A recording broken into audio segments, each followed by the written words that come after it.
IPL 2024 रे केउ सब खेलाड़ी खेलिबेनी।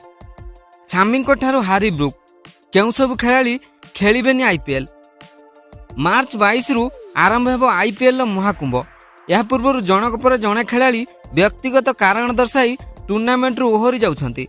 पूर्व एकाधिक खेलाड़ी आईपीएल ओहर थिबा बेले एही तालिकार एबे हारी ब्रुक जोड़ी हो जाइछंती। जेजेमा को मृत्यु जोगु परिवार लोक भांगी पड़िछंती।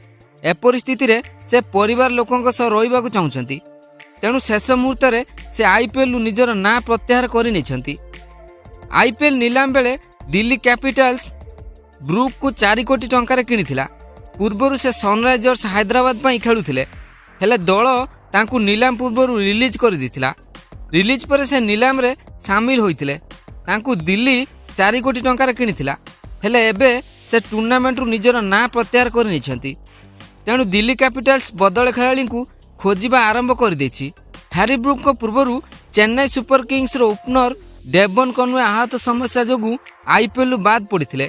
गुजरात टाइटन्स को एथर मोहम्मद सामी को सेवा मिलिबो नाही। गोइठी समस्या जोगु सामी को सर्जरी होईछि। से फिट हेबाकू बेस किछि समय लागिबो। कोलकाता नाइट राइडर्स रो 2 खेलाड़ी जेसन रॉय और गस अटकिंसन मध्य आईपीएल ओहरी जाइछंती। पूर्व वर्ष मध्य जेसन रॉय समान पदक्षेप नैथिले। एथर अटकिंसन आईपीएल रे डेब्यू करिवार थिला, किंतु से शेष मुहूर्त रे आईपीएल खेलिबे नाही बोली कहिसंती। एही 2 खेलाड़ी को बदल रे केकेआर फिल सल्ट और श्रीलंकार दुष्मंत चामिरांकु निज दल रे शामिल करिछि। राजस्थान रॉयल्स रो प्रमुख सदस्य प्रसिद्ध कृष्णा मध्य आईपीएल खेलिबे नाही। रणजी ट्रॉफी खेलिबा बेले से जंघजनित समस्या रे पड़िथिले।